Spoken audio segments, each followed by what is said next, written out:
Hello student, मेरे YouTube channel में आपका स्वागत है। आज हम करेंगे 9th क्लास गणितमंत्री की एक्सरसाइज 3.1। 3.1 में जो फर्स्ट क्वेश्चन दिया है वो है a merchant in the port city of लोथालिंदा exchanging bag spices for copper इनगोट्स।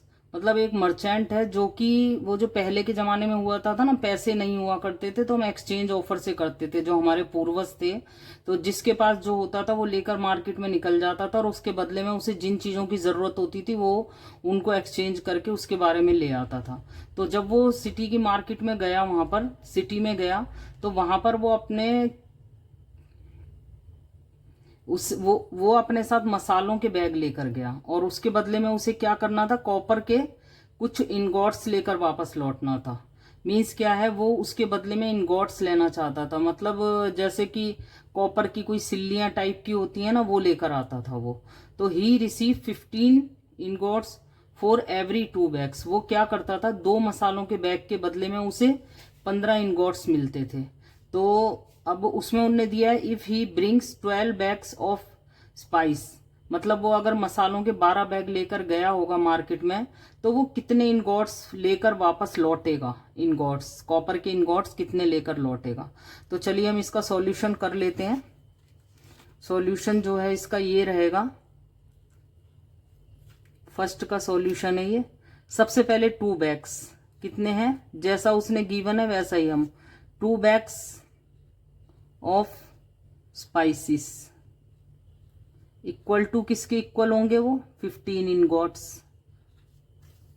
15 ingots लेकर चलेगा वो, तो एक बैग के बदले में उसे कितने इनगॉट्स मिलेंगे। जब हमें ज्यादा का पता और एक का पता लगाना हो तो हम हमेशा डिवाइड करते हैं। तो यहाँ पे 15 अपॉन में 2 इनगॉट्स आ जाएगा। लेकिन हमें एक बैग का नहीं पता लगाना है, हमें 12 के एक्सचेंज ऑफर में क्या होगा, हम 12 बैग जब वो लेकर जाएगा ऑफ स्पाइसिस, तो अब एक बैग का 15 अपॉन में 2 है तो 12 का क्या होगा, मल्टीप्लाई हो जाएगा, multiply by 12 ingots.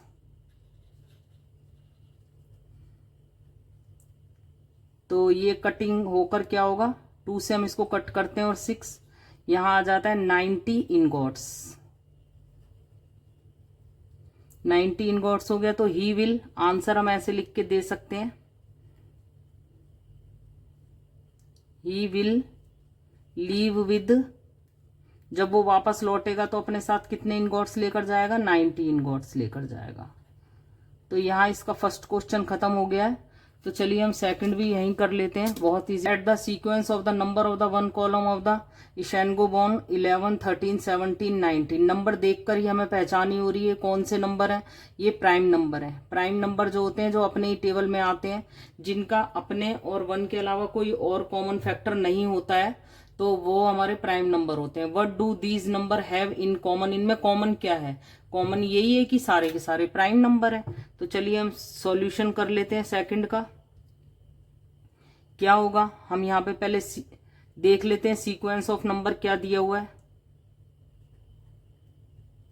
Sequence of number ये तो गिवन है ना, क्या दिए हुए हैं, 11, 13, 17 एंड 19। अब कॉमन इनके अंदर क्या है, सबके अंदर कॉमन ये है कि ऑल नंबर्स आर प्राइम। सारे के सारे प्राइम है, ये प्राइम नंबर है, तो हमने छोटी क्लासेस में भी सीखा हुआ है। तो नेक्स्ट 3 नंबर फाइंड करना तो बहुत आसान हो गया हमारे लिए। नेक्स्ट 3 टर्म क्या हो जाएंगी, 19 के बाद आता है 23 और फिर उसके बाद आता है 29 और उसके बाद आता है 31। तो ये यहां पर हमारा सेकंड क्वेश्चन भी खत्म हो गया है। अब हम करेंगे इसका थर्ड क्वेश्चन। थर्ड क्वेश्चन भी बहुत इजी ही है। We know that the natural number are closed under the addition. हम जानते हैं कि नेचुरल नंबर जो होते हैं क्लोज्ड अंडर द एडिशन होता है। ये हमने 8th क्लास में प्रॉपर्टीज पढ़ी थी, ये सारी फर्स्ट चैप्टर में ही था ये सब। तो क्लोज्ड अंडर द एडिशन का मतलब क्या होता है, द सम। अब उसने इस प्रॉपर्टी के बारे में भी बताया, the sum of any 2 natural number is always a natural number.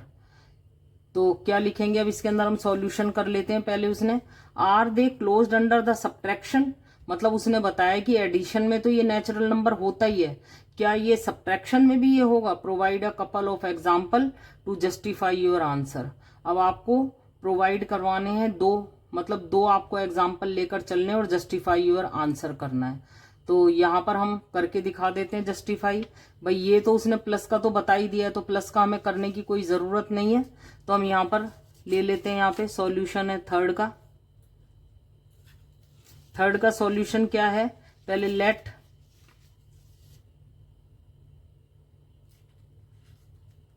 The two natural number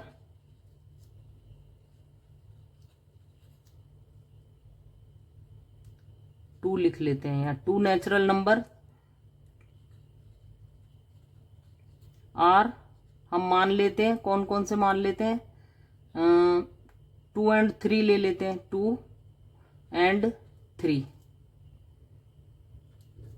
अब इसको हम एडिशन करके देख लेते हैं, सब्ट्रैक्शन। पहले हम एडिशन कर, इनका सब्ट्रैक्शन करते हैं बाय सब्ट्रैक्ट।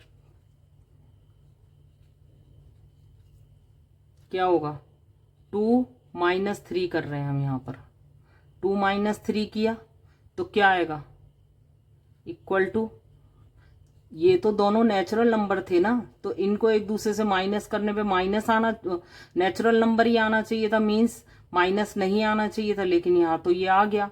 अगर हम इसके ऑर्डर चेंज कर देते हैं तो क्या आ रहा है, तो ये आ रहा है। इसका मतलब क्या हुआ कि जब हम दो नेचुरल नंबर को आपस में माइनस करते हैं तो ऑर्डर चेंज होने के बाद, ऑर्डर चेंज होने के बाद वो दोनों जरूरी नहीं है कि नेचुरल नंबर आए, कभी ऑर्डर चेंज होने पे नेचुरल नंबर आएगा ही नहीं। तो हम यहाँ पे कह सकते हैं कि -1 is not a natural number.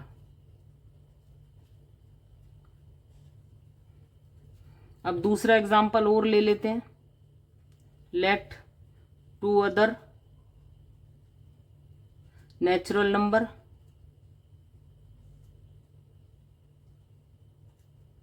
5 भी नेचुरल नंबर है और 8 भी नेचुरल नंबर है। तो चलो हम इसे सब्ट्रैक्ट कर लेते हैं। 8 - 5 किया तो 3 आ गया, नेचुरल नंबर है। लेकिन 5 - 8 किया तो वो -3 आ गया, नेचुरल नंबर नहीं है। तो -3 is not a natural number.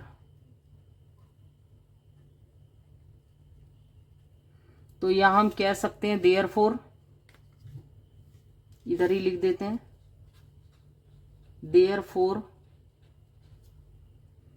The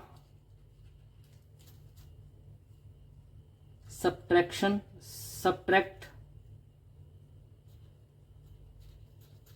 of any two natural number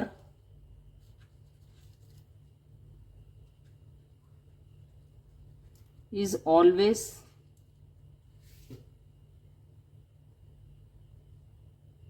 is not always a natural number। उसने हमने जस्टिफाई करने को बोला था, हमने सारा जस्टिफाई करके दिखा दिया। हमने दे दिया उसे जवाब कि जब हम कोई सब्ट्रैक्ट करेंगे एनी टू नेचुरल नंबर को, तो ये हमेशा ऐसा नहीं होगा कि नेचुरल नंबर ही आएगा, कभी नेचुरल आएगा कभी नहीं आएगा। देखिए इस कंडीशन में 1 नेचुरल था, -1 नेचुरल नहीं था, 3 नेचुरल था, -3 नेचुरल नहीं था। तो यहां पर हमने क्वेश्चन नंबर 3 को भी खत्म कर लिया है। Indians used the joint of their fingers to count. जो हमारे पुराने पूर्वज वगैरह थे, पुराने जमाने के जो इंडियंस थे, वो अपने जॉइंट्स जो होते थे फिंगर के, उनसे काउंट किया करते थे। जैसे ये जॉइंट है ना, ये देखिए ये जॉइंट है, ये ऐसे ऐसे गिन लेते थे। आज भी हम देखते हैं तो वो ऐसे गिन रहे होते हैं, 1 2 3 4 5 6 7 8 9 10 11 12। तो 4 फिंगर को 12 मानते हैं, ठीक है। तो वो यहाँ पर देयर फिंगर्स है and practice still seen today. और आज भी हमने इस प्रैक्टिस को सीन किया है, देखा है। Each fingers has 3 joint and the thumb is used to count. मतलब ऐसे ऐसे ऐसे करते हैं, तो इन 4 फिंगर का यूज करते हैं और थंब जो है हमारा काउंट करने के काम आता है, ऐसे 1 2 3। मतलब फिंगर को काउंट नहीं कर रहे हैं, सिर्फ इन 4 फिंगर को लेकर चल रहे हैं। How many can you count one hand, आप एक हाथ में कितना काउंट कर सकते हो।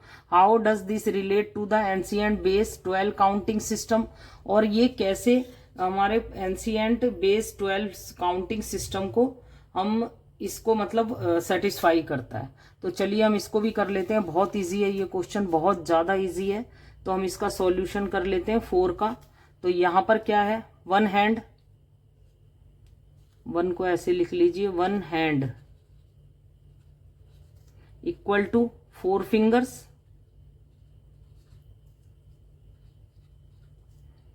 और one finger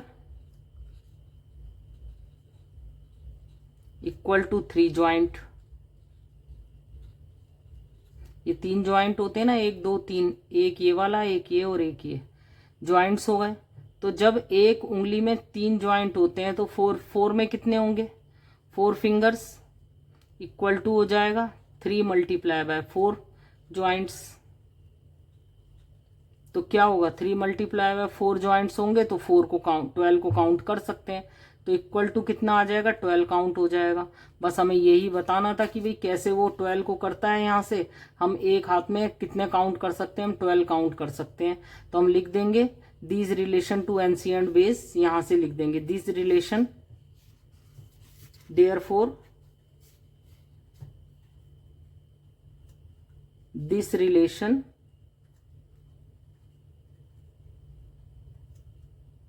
to ancient base 12 counting system.